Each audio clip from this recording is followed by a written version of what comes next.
வணக்கம் தமிழ் சொந்தங்களே, விவசாயம் சார்ந்த தகவல்களை தொடர்ந்து தெரிந்து கொள்ள நம்ம தமிழ் வேளாண்மை சேனலை மறக்காமல் சப்ஸ்கிரைப் பண்ணிக்கோங்க. இன்றைக்கி நம்ம என்ன பார்க்க போகிறோம்னா, தமிழகத்தில் அதிகமாக விரும்பி வளர்க்கப்படக்கூடிய சில வகையான கோழி இனங்களை பற்றி தாங்க பார்க்க போகிறோம். இதில் நாட்டுக்கோழி இனங்களும் இருக்குது, அதே போல் தரம் உயர்த்தப்பட்ட வீரிய ரக நாட்டுக்கோழி இனங்களும் வந்து இருக்குங்க.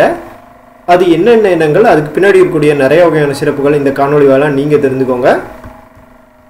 இதில் நம்ம தமிழகத்தை ரெண்டாக பிரித்தோம்னா, தென் மாவட்டம் வட மாவட்டம்னு பிரித்தோம்னா, இதில் நம்ம பார்க்க இருக்கக்கூடிய இனம் வந்து தமிழகத்தின் தென் மாவட்டங்களில் பெரிய லெவலில் வளர்க்கப்படக்கூடிய ஒரு முக்கியமான கோழி இனங்கள்ங்க. ஒரு காலத்தில் தமிழ்நாட்டில் தென் மாவட்டங்களில் பெரிய லெவலில் இருந்த இந்த கோழி இனங்கள் இன்று கிராமப்புறங்களில் மட்டுமே வளர்க்கப்படக்கூடிய ஒரு முக்கியமான இனங்களாக வந்து இருக்குங்க. அதுதாங்க சிறுவிடை கோழி இனங்கள். அதிகமாக குஞ்சு பொரிக்கக்கூடிய தன்மை கொண்ட ஒரு நாட்டுக்கோழி இனங்கள்ங்க. அதே போல் குஞ்சுகளை பாதுகாக்கிறதுலையும் இதுதாங்க நம்பர் 1. அந்த லெவலுக்கு ஒரு சிறப்புமிக்க ஒரு கோழி இனங்கள் தாங்க இந்த சிறுவிடை கோழி இனங்கள். எப்படி தென் மாவட்டங்களில் சிறுவிடை வந்து பார்த்திங்கன்னா ரொம்ப ஃபேமஸோ, அதே போல் தமிழகத்தின் இருக்கக்கூடிய வட மாவட்டங்களில் ரொம்ப ஃபேமஸான ஒரு கோழி இனங்கள் தாங்க இந்த பெருவிடை கோழி இனங்கள். அப்போ இந்த கோழி இனங்கள் தென் மாவட்டங்களில் வளர்க்க மாட்டாங்களான்னு கேட்டிங்கன்னா நிச்சயமாக கிடையாதுங்க. தென் மாவட்டங்களே இந்த இனங்கள் வளர்க்குறாங்க, ஆனால் குறைவான எண்ணிக்கையில் வந்து இருக்கோங்க. இந்த இனங்கள் அதிக லெவலில் இறைச்சி தரக்கூடிய தன்மை கொண்டது. அதே போல் சண்டைக்கு பேர் போன ஒரு கோழி இனங்கள்னு எடுத்துக்கிட்டிங்கன்னா, குறிப்பாக வந்து பார்த்திங்கன்னா இந்த கோழி இனங்கள் தாங்க நிறைய பேர் சொல்லுவாங்க. அந்த லெவலுக்கு ஒரு சிறப்புமிக்க கோழி இனங்கள் தான். அடுத்ததாக மூன்றாவதாக வந்து பார்த்திங்கன்னா மருத்துவத்துக்கு பேர் போன ஒரு கோழி இனங்கள். அதாவது இந்த இறைச்சி வந்து பார்த்திங்கன்னா அதிக மருத்துவத்தன்மை நிறைந்த ஒரு கோழி இனங்களாக இருக்கிறதாங்க கடக்நாத். மத்திய பிரதேசத்தில் மலைப்பகுதியில் இருந்த பழங்குடியினர்களால் விரும்பி வளர்க்கப்பட்ட இந்த கோழி இனங்களானது இன்று இந்தியா முழுவதும் பெரிய லெவலில் வளர்க்கப்படக்கூடிய ஒரு முக்கியமான நாட்டுக்கோழி இனங்களாக வந்து இருக்குங்க.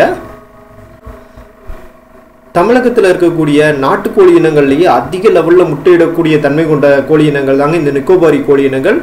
வருஷத்துக்கு 100க்கும் மேற்பட்ட முட்டைகளை இடக்கூடிய தன்மை கொண்டது. ஏன்னா நாட்டுக்கோழிகளில் 100 முட்டைகளை தாண்டினாலே அது ஒரு பெரிய அதிசயங்க. இது 100லேருந்து 160 முட்டைகள் வரைக்கும் இடத்துக்கு ஏற்ற மாதிரி வந்து பார்த்திங்கன்னா முட்டைகள் உற்பத்தி வந்து இருக்கும். அந்த லெவலுக்கு ஒரு பேர் போன இனங்க. சொல்லப்போனால் அந்தமான் நிக்கோபாரில் அந்த நிக்கோபாருங்கிற பகுதியில் இருக்கக்கூடிய ஒரு கோழி இனங்கள்லாம் இன்றைக்கி இதோட சிறப்புகளை தெரிஞ்சுக்கிட்டு இந்தியா முழுவதும் வந்து வளர்க்குறாங்க. இதில் தமிழகமும் விதிவிலக்கு இல்லைங்க. தமிழகமும் பெரிய லெவலில் இந்த கோழி இனங்களை வந்து வளர்க்குறாங்க. அடுத்ததாக வந்து பார்த்திங்கன்னா மொட்டைக்கழுத்து கோழி இனங்கள்ங்க.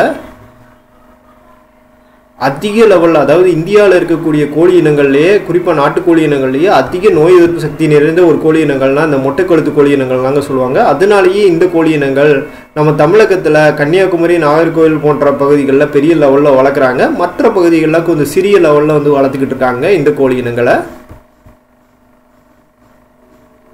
இது வரைக்கும் நம்ம பார்த்த எல்லா கோழி இனங்களும் நாட்டுக்கோழி இனங்கள்ங்க. இதுக்கப்புறம் நம்ம பார்க்க போகிறது எல்லாமே வீரிய ரக நாட்டுக்கோழி இனங்கள். இதில் வந்து பார்த்திங்கன்னா வீரிய ரகத்திலே ரொம்ப சிறப்புமிக்க கோழி இனங்கள்லாம் இந்த கிரிராஜா கோழி இனங்கள் தாங்க. இன்றைக்கும் தமிழகத்தில் பெரிய லெவலில் வளர்க்குறாங்க. கிட்டத்தட்ட 10 ஆண்டுகளாக வந்து பார்த்திங்கன்னா இந்த கிரிராஜா கோழி இனங்கள் ரொம்ப ஃபேமஸாக இருக்குன்னு சொல்லலாங்க தமிழகத்தில்.